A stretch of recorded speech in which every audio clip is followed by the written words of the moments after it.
ನಮಸ್ತೆ ಎಲ್ಲರಿಗೂ, ಹೇಗಿದ್ದೀರಾ? ಎಲ್ಲ ಆರಾಮಿದ್ದೀರಾ? ಸೊ ನಾನಿವತ್ತು ಚೂಡಿದಾರ್ದು ಸೈಡ್ ಸ್ಲಿಟ್ ಹೇಗೆ ಮಾಡೋದು, ಚೆನ್ನಾಗಿ ಫಿನಿಶ್ ಆಗಿ ಹೇಗೆ ಮಾಡೋದು ಅಂತ ಇವತ್ತು ಹೇಳ್ತಾ ಇರೋದು. ಫಸ್ಟ್ ನೀವೇನು ಮಾಡ್ತೀರೋ, ಒಂದು ಚೂಡಿಯೆಲ್ಲ ರೆಡಿ ಮಾಡಿಕೊಂಡು ಸೈಡ್ದೆಲ್ಲ ಫಿನಿಶ್ ಮಾಡಿಕೊಂಡು ಈ ಥರ ಫಿನಿಶ್ ಆಗಿ ಈ ಥರದ್ದೆಲ್ಲ ರೆಡಿ ಮಾಡಿ ಇಟ್ಕೊಂಡ್ಬಿಡಿ. ಸೊ ಇವಾಗ ನೆಕ್ಸ್ಟು ಏನಾಗುತ್ತೆ, ಕೆಲವೊಂದು ಸರ್ತಿ ಅಡ್ಡ ದಿಡ್ಡಿ ಎಲ್ಲ ಬರೋ ಚಾನ್ಸಸ್ ಜಾಸ್ತಿ ಇಲ್ಲೆಲ್ಲ.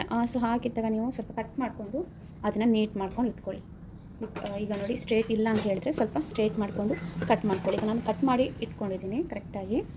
ಇವಾಗ ನಾನು ಅದನ್ನು ಹೇಗೆ ಈಸಿಯಾಗಿ, ಅಂದರೆ ಏನಾಗುತ್ತೆ, ನೀವು ಮಡ್ಚಿದಾಗ ಈ ಥರ ಮಡ್ಚ್ತಿರಲ್ಲ, ಸೊ ಮಡ್ಚಿದಾಗ ಸ್ವಲ್ಪ ಕ್ರಾಸ್ ಹೋಗೋದು ಅಥವಾ ದಪ್ಪ ಮತ್ತು ಅಂದರೆ ಸರಿಯಾದ ಅಳತೆಯಲ್ಲಿ ಬರದೇ ಇರೋದು, ಈ ಥರ ಎಲ್ಲ ಆಗೋ ತುಂಬ ಚಾನ್ಸಸ್ ಇರುತ್ತೆ. ಮತ್ತೇನಂತ ಹೇಳಿದ್ರೆ, ಈ ಭಾಗದಲ್ಲಿ ಅಷ್ಟೊಂದು ಫಿನಿಶ್ ಬರೋದಿಲ್ಲ, ಲೈಕ್ ಓವರ್ಲ್ಯಾಪ್ ಆದಂಗೆ ಆಗುತ್ತೆ ಅಥವಾ ನೀಟಾಗಿ ಈ ಥರ ಬರೋದಿಲ್ಲ. ಸೊ ಅದನ್ನು ಹೇಗೆ ನಾನು ಮಾಡ್ಬೋದು ಅಂತ ಈ ವಿಡಿಯೋದಲ್ಲಿ ತೋರಿಸ್ಕೊಡ್ತಾ ಇದ್ದೀನಿ. ಕೊನೆವರೆಗೂ ನೋಡಿ, ನಿಮಗೆ ಇದು ಯೂಸ್ಫುಲ್ ಆಗುತ್ತೆ. ಈಗ ನೀವು 1 ಇಂಚ್ ಅಷ್ಟೇ ಎಕ್ಸ್ಟ್ರಾ ಬಿಟ್ಕೊಂಡಿರ್ತೀರ, ಅದೇ ಥರನೇ ಫುಲ್ಲು ಎಲ್ಲ ಈ ಥರ ಇಲ್ಲಿ ತನಕನೂ ತುದಿ ತನಕನೂ 1 ಇಂಚ್ ಅಂತ ಬಿಟ್ಕೊಂಡಿರ್ತೀರ. ಸೊ ಆ 1 ಇಂಚ್ ಬಿಟ್ಕೊಂಡಾಗ ನೀವೇನು ಮಾಡಬೇಕು, ಕರೆಕ್ಟಾಗಿ 1 ಇಂಚ್ಗೆ ಒಂದು ಮಾರ್ಕನ್ನು ಮಾಡ್ಕೋಬೇಕು.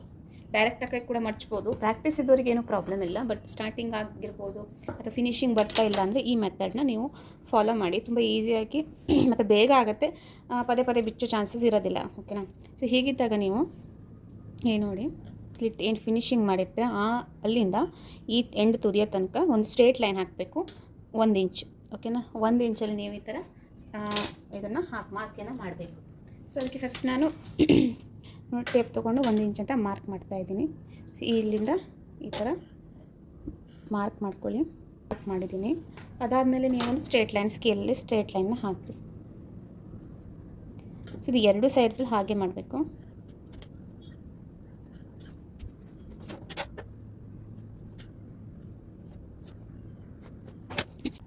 ಸೊ ನಿಮ್ಗೆ ಕಾಣಿಸ್ತಾ ಇರ್ಬೋದು, ಲೈನ್ ಮಾರ್ಕ್ ಮಾಡಿದ್ದೀನಿ ಈ ಕಡೆ ಮತ್ತು ಈ ಕಡೆ 2 ಸೈಡ್ ಮಾರ್ಕ್ ಮಾಡಿ, ರೈಟ್ ಸೈಡಲ್ಲಿ ಮಾರ್ಕ್ ಮಾಡಬೇಕು. ಓಕೆನಾ? ಸೊ ಈಗ ನೋಡ್ತಾ ಇದ್ದೀರಲ್ಲ, ನಾನು ಇಲ್ಲಿ ನೋಡಿ, ಇದು ರಫ್ ಹಾಕಿರೋ ಪಾರ್ಟು, ಅಂದರೆ ವೇಸ್ಟ್ ಅಂದರೆ ಹಿಪ್ ಹತ್ರ ಬರುತ್ತಲ್ಲ ಆ ಪಾರ್ಟು. ಹಾಗೆ ಇಲ್ಲಿ ನಾನು ಮಾರ್ಕ್ ಹಾಕಿರೋದು ನಿಮ್ಗೆ ಕಾಣಿಸ್ತಾ ಇರ್ಬೋದು ಇಲ್ಲಿ. ಓಕೆನಾ? ಸೊ ಈ ಥರ ಸ್ಟ್ರೇಟಾಗಿ ಮಾರ್ಕ್ ಮಾಡ್ಕೊಂಡಿದ್ದೀನಲ್ಲ, ಸೊ ಈ ತುದಿಯಿಂದ ಸ್ಟಾರ್ಟ್ ಮಾಡಬೇಕು. ನೋಡಿ, ಇಲ್ಲೊಂದು ಈ ಭಾಗ ಅಂದರೆ ಲೆಫ್ಟ್ ಸೈಡು, ಇದು ರೈಟ್ ಸೈಡು ಬಲಭಾಗ. ಸೊ ನೀವು ಬೇಕಾದರೆ ಈ ಕಡೆಯಿಂದಲೇ ಸ್ಟಾರ್ಟ್ ಮಾಡ್ಬೋದು. ಸ್ವಲ್ಪ ಅಡ್ಡ ಆಗುತ್ತೆ, ನಿಮಗೆ ಉಲ್ಟಾ ಆಗುತ್ತೆ ಅಂದರೆ ಈ ಕಡೆಯಿಂದನೇ ಸ್ಟಾರ್ಟ್ ಮಾಡಿ. ಸೊ ಇಲ್ಲಿಂದ ಬಂದು ಹಿಂಗೆ ಹೋಗಬೇಕು. ಓಕೆನಾ? ಸೊ ಅದಕ್ಕೋಸ್ಕರ ನಾನು ಇಲ್ಲಿಂದ ಸ್ಟಾರ್ಟ್ ಮಾಡ್ತಾಯಿದ್ದೀನಿ. ಸೊ ಇಲ್ಲಿ ಸ್ಟಾರ್ಟ್ ಮಾಡುವಾಗ ನೀವು ಇಲ್ಲಿ ನೋಡಿ, ಯೆಲ್ಲೋ ಕಲರ್ ಮಾರ್ಕ್ ಹಾಕಿತ್ತು ಫಸ್ಟ್ಗೆ 1 ಇಂಚ್ಗೆ. ಹೇಗೆ ಅಂದರೆ ನಮ್ಗೆ ಗೊತ್ತಿರ್ತದೆ ಈಗ 1 ಇಂಚ್ ಬಿಟ್ಕೊಂಡಿರ್ತೀವಿ ಅಂತ. ಸೊ ಹಾಗಾಗಿ ನಾವು ಅರ್ಧ ಇಂಚ್ ಫೋಲ್ಡ್ ಮಾಡಲೇಬೇಕು ಈ ಥರ, ಆಯಿತಾ? ಆಮೇಲೆ ಇನ್ನೊಂದು ಫೋಲ್ಡ್ ಮಾಡ್ತಿರಲ್ಲ, ಇನ್ನೊಂದು ಫೋಲ್ಡ್ ಮಾಡುವಾಗ ನಿಮಗೆ ಮಾರ್ಕ್ ಕಾಣಿಸ್ತಾ ಇರ್ಬೋದು. ಆ ಮಾರ್ಕ್ ಏನಾಗಿರಬೇಕು, ಈ ಥರ ಎಲ್ಲ ಫೋಲ್ಡ್ ಆಗಿರಬಾರ್ದು. ಈ ಮಾರ್ಕ್ ನಂಗೆ ಈ ಥರ ಪಾಯಿಂಟ್ ಆಗೇ ಬರಬೇಕು. ಓಕೆನಾ? ಯಾಕಂದ್ರೆ ನಾವು ಸ್ಟ್ರೇಟಾಗಿ ಮಾರ್ಕ್ ಹಾಕ್ಕೊಂಡು ಇರೋದ್ರಿಂದ ಏನು ಮತ್ತು ಅದನ್ನು ಅಡ್ಡದಿಡ್ಡಿ ಮಾಡೋಕ್ಕೆ ಹೋಗಬೇಡಿ. ಅದು ಈ ಥರ ಪಾಯಿಂಟ್ ಬರೋ ಹಾಗೆ ಇರಬೇಕು. ನೀವು ಬೇಕಾದರೆ ಐರನ್ ಕೂಡ ಮಾಡ್ಕೋಬೋದು, ಇಲ್ಲಾಂದರೆ ಸೇಫ್ಟಿ ಪಿನ್, ಅಂದರೆ ಇದು ಕಾಟನ್ ಆಗಿರೋದ್ರಿಂದ ಸ್ಟಿಫಾಗಿ ಕೂತ್ಕೊಳ್ಳುತ್ತೆ. ನಾವು ಕೈಯಲ್ಲಿ ಈ ಥರ ಮಾಡಿದ್ರೂ ಕೂತ್ಕೊಳ್ಳುತ್ತೆ. ಕೆಲವೊಂದು ಬಟ್ಟೆ ಹೇಗಿರುತ್ತೆ ಅಂದರೆ, ಆರ್ಗೆನ್ಸಾ ಟೈಪ್ ಕ್ಲಾತ್ ಇರುತ್ತಲ್ವ, ಅದೆಲ್ಲ ಏನಾಗುತ್ತೆ, ತುಂಬ ಜಾರೋದು ಅವೆಲ್ಲ ಇದ್ದರೆ ಸ್ವಲ್ಪ ಪಿನ್ ಈ ಥರ ಸೆಟ್ ಮಾಡ್ಕೊಂಡು ಪಿನ್ ಹಾಕ್ಕೊಂಡು ಕೂಡ ಸ್ಟಿಚ್ ಮಾಡ್ಬೋದು. ಇನ್ನು ಸ್ವಲ್ಪ ಉಬ್ಬತ್ತೆ, ಇದು ಹಾಗಲ್ಲ, ಫ್ಲ್ಯಾಟ್ ಆಗಿರುತ್ತೆ. ಸೊ ಇಲ್ಲಿಂದ ನಾನು ಈ ತುದಿಗೆ ನಾನು ಸ್ಟಿಚ್ ಹಾಕ್ತಾಯಿದ್ದೀನಿ ನೋಡಿ, ಈ ತುದಿಗೆ. ಸೊ ಸ್ಟಿಚ್ ಮಾಡಿ.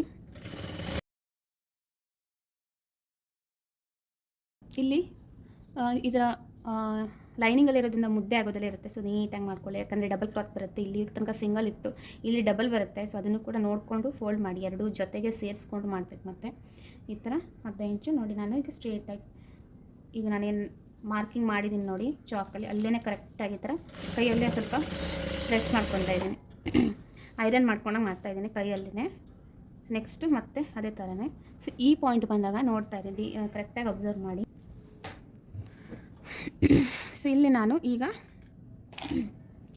ಹೇಗೆ ತೊಗೊಳ್ತೀನಿ ಅಂದರೆ, ಈಗ ನಾನು ತೋರಿಸ್ತಾ ಇದ್ದೀನಲ್ಲ, ಇಲ್ಲಿ ಬಂದು ಮತ್ತು ಇಲ್ಲಿ ತೊಗೊಳ್ಬೇಡಿ, ಇಲ್ಲಿಂದನೇ ಈ ಸೈಡು ಹೋಗಬೇಕು ಈಗ. ಸೊ ನೀವೇನು ಸೂಜಿಯನ್ನು ಚೇಂಜ್ ಮಾಡೋದು, ದಾರ ಚೇಂಜ್ ಅಂದರೆ ಅದನ್ನು ತೆಗೆಯೋದು ಬೇಡ, ಕಂಟಿನ್ಯೂ ಇರಲಿ, ಆಯಿತಾ? ದಾರ ಖಾಲಿ ಆದರೆ ಏನು ಮಾಡೋಕ್ಕಾಗಲ್ಲ, ಬಟ್ ಇವಾಗ ಕಂಟಿನ್ಯೂ ಇರಲೇಬೇಕು, ಸರಿನಾ? ಸೊ ಇಲ್ಲಿ ಬಂದು ಈಗ ಹೋಗ್ತಾ ಇದ್ದೀನಿ. ಸೊ ನೋಡಿ, ಕರೆಕ್ಟಾಗಿ ಇದನ್ನು ನೋಡ್ಕೊಳ್ಳಿ. ಸೊ ಸ್ಟಾಪ್, ಈ ಪಾಯಿಂಟ್ ಏನಿದೆಯಲ್ಲ ಅಲ್ಲಿಗೆ ನಾನು ಸ್ಟಾಪ್ ಮಾಡ್ತಾಯಿದ್ದೀನಿ. ನೆಕ್ಸ್ಟು ಏನು ಮಾಡಿಕೊಂಡೆ, ನಾನು ಟರ್ನ್ ಮಾಡಿಕೊಂಡೆ. ಸೊ ಈಗ ಏನು ಮಾಡ್ತಾಯಿದ್ದೀನಿ, ಈ ಪಾಯಿಂಟಿಂದ ಇಲ್ಲಿ ಬರಬೇಕೀಗ ನೋಡಿ, ಇಲ್ಲೂ ಕೂಡ ಮಾರ್ಕ್ ಮಾಡ್ಕೊಂಡಿದ್ದು ನೋಡಿ. ಸೊ ಈ ಮಾರ್ಕ್ ಮಾಡೋದ್ರಿಂದ ನಾನು ಇದನ್ನು ಕೂಡ ಅರ್ಧ ಇಂಚ್ ಈ ಥರ ಒಳಗಡೆ ಹಾಕಿ ಫೋಲ್ಡ್ ಮಾಡ್ತಾ ಇದ್ದೀನಿ. ಇವಾಗ ನೀವು ಇಲ್ಲಿ ಎಳೆದುಕೊಳ್ಬೇಕು, ಯಾಕಂದರೆ ಇಲ್ಲಿ ಮುದ್ದೆ ಆಗೋದು ಇಲ್ಲೇ ಪ್ರಾಬ್ಲಮ್ ಆಗೋದು ಜಾಸ್ತಿ. ಸೊ ಅದಕ್ಕೆ ಇದನ್ನು ಸ್ವಲ್ಪ ಎಳ್ಕೊಂಡು ಅಂದರೆ ಯಾಕೆ ಎಳ್ಕೊಳ್ಳೋದು, ನೀಟಾಗಿದೆಯಾ ನಮ್ಗೆ ಕಾಣಿಸಲ್ಲಲ್ಲ ರೈಟ್ ಸೈಡಲ್ಲ ಫೋಲ್ಡ್ ಆಗಿದೆ ಏನಂತ. ಸೊ ಅದನ್ನು ನೀಟಾಗಿ ಎಳ್ಕೊಳ್ಬೇಕು ಆಯಿತಾ. ಇವಾಗ ಈ ಥರ ಸ್ಟಿಚ್ ಮಾಡ್ಕೊಳ್ಳಿ ಕರೆಕ್ಟಾಗಿ ಒಂದೇ ಲೈನಲ್ಲಿ, ಮತ್ತೆ ಅಲ್ಲಿಗೆ ಸ್ಟಾಪ್.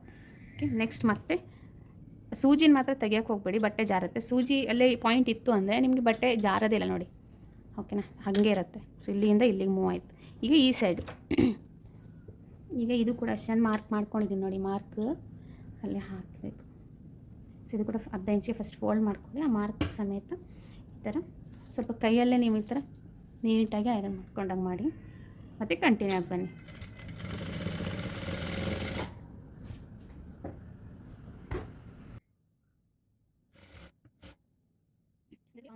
ಕಮೆಂಟ್ ಮಾಡಿ ಅದನ್ನು ಪರ್ಸ್ನಲಾಗಿ ಕೇಳಿದರು, ಅದಕ್ಕೋಸ್ಕರ. ಸೊ ಇಲ್ಲಿಗೆ ಫಿನಿಶ್ ಆಯಿತು. ಒಂದು ಸತಿ ತೋರಿಸ್ಬಿಡ್ತೀನಿ ನೋಡಿ, ಚೆನ್ನಾಗಿ ಬಂತಲ್ವಾ. ಇಲ್ಲಿ ನೋಡಿ ಈ ಥರ ಇದೆ. ನೆಕ್ಸ್ಟು ಇಲ್ಲಿ ಈ ಥರ. ಸೊ ಇಲ್ಲಿ ಏನಾಯಿತು, ಈ ಕಡೆ ಎಲ್ಲ ಇವಾಗ ನೋಡಿ ಹೇಗೆ ಬಂದರೆ ಸ್ಲಿಟ್ಟು. ಇದು ರೆಡ್ ದಾರ ಇರೋದನ್ನ ಅಷ್ಟು ಕ್ಲಿಯರಾಗಿ ಕಾಣಿಸಲ್ಲ, ರೆಡ್ ಕ್ಲಾತ್ ಮೇಲೆ ರೆಡ್ ದಾರ ಇದೆಯಲ್ಲ ನೋಡಿ, ಈ ಕಡೆ ಈ ಸೈಡ್ ಕೂಡ ಆ್ಯಂಡ್ ಈ ಸೈಡ್ ಕೂಡ ನೋಡಿ.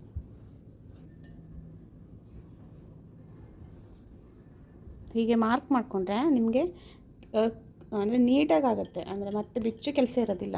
ಸ್ವಲ್ಪ ಮಾರ್ಕಿಂಗ್ ಮಾಡಬೇಕಷ್ಟೇ. ನೋಡಿ ಎಷ್ಟು ಚೆನ್ನಾಗಿ ಬಂತಲ್ವಾ. ಬೇಕಾದರೆ ನಾವು ಇನ್ನೊಂದು ಸ್ಟಿಚ್ ಕೂಡ ಪಕ್ಕದಲ್ಲಿ ಹಾಕ್ಬೋದು. ಕೆಲವೊಂದಕ್ಕೆ ನೀಡಿರುತ್ತೆ, ಅಂದರೆ ಕೆಲವೊಂದು ಅವಶ್ಯಕತೆ ಇರುತ್ತೆ. ಬಟ್ ಈ ಥರ ಕಾಟನ್ ಆಗಿರೋದ್ರಿಂದ ಸ್ಟಿಫಾಗಿ ಕೂತ್ಕೊಳ್ಳುತ್ತೆ, ಏನೂ ಪ್ರಾಬ್ಲಮ್ ಇಲ್ಲ.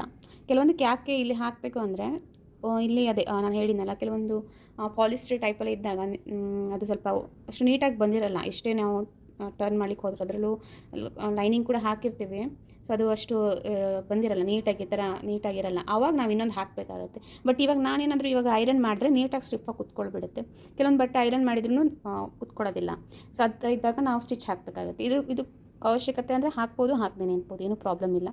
ಓಕೆ, ಈ ವಿಡಿಯೋ ಇಷ್ಟ ಆದರೆ ದಯವಿಟ್ಟು ಕಮೆಂಟ್ ಮಾಡಿ, ಹಾಗೆ ಲೈಕ್ ಕೂಡ ಮಾಡಿ. ಮತ್ತು ಏನಾದರೂ ಬೇರೆ ಥರ ವಿಡಿಯೋಗಳು ಅಥವಾ ಈ ಥರ ಡೌಟ್ಸು ಏನಾದರೂ ಬೇಕು ಅಂತ ಹೇಳಿದ್ರೆ ಕೂಡ ನನಗೆ ಒಂದ್ಸರಿ ಕಮೆಂಟ್ ಮಾಡಿದರೆ ನಾನು ಅದರದ್ದು ರಿಲೇಟೆಡ್ ಅಥವಾ ಅದರದ್ದು ನಾನು ನಿಮಗೆ ವಿಡಿಯೋ ಮಾಡಿ ಹಾಕ್ತೀನಿ.